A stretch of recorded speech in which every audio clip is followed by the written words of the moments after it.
Let me give you a few reasons why bombing a nuclear reactor is not as scary as some in the media might make it sound. So that does sound kind of crazy, but let me explain. The reason why is that modern nuclear reactors are fitted with a containment. That containment, it's an outer shell that is designed to hold in the radioactivity if there was a core meltdown. Now, that containment, not only would it hold in a core meltdown, but it also is designed to withstand a jet impact. And as a result of that, it would be fairly difficult for bombing to breach it. Now, obviously it could. If you have a big enough bomb or you bomb it enough times, you'll breach the containment.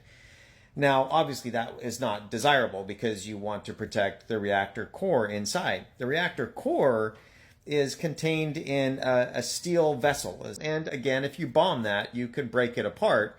But this is going to require some really big bombs or a lot of bombing or something like that, and then you can break the core.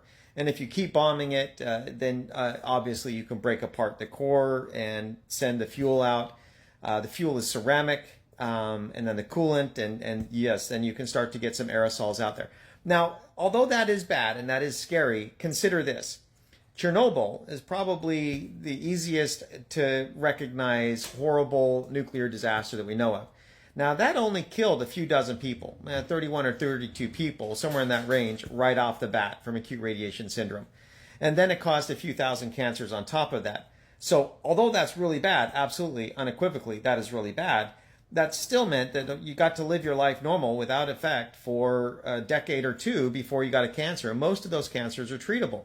So yeah, with Chernobyl, you're going to kill potentially a few dozen people outright and then cause a few thousand cancers, assuming that you don't have a good emergency evacuation.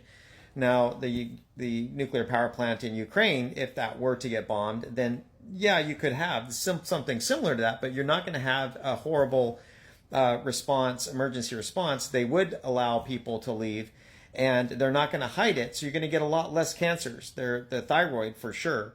And you'll have an actual proper evacuation. So you'll have a lot less. And even if you didn't do that, think about this.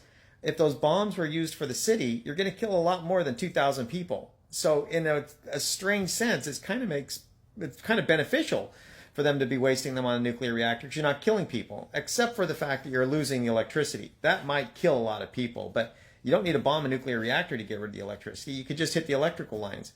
Anyway, if it's Chernobyl, it's not as bad as a conventional war. I mean, a couple thousand people is a small price to pay in a conventional war.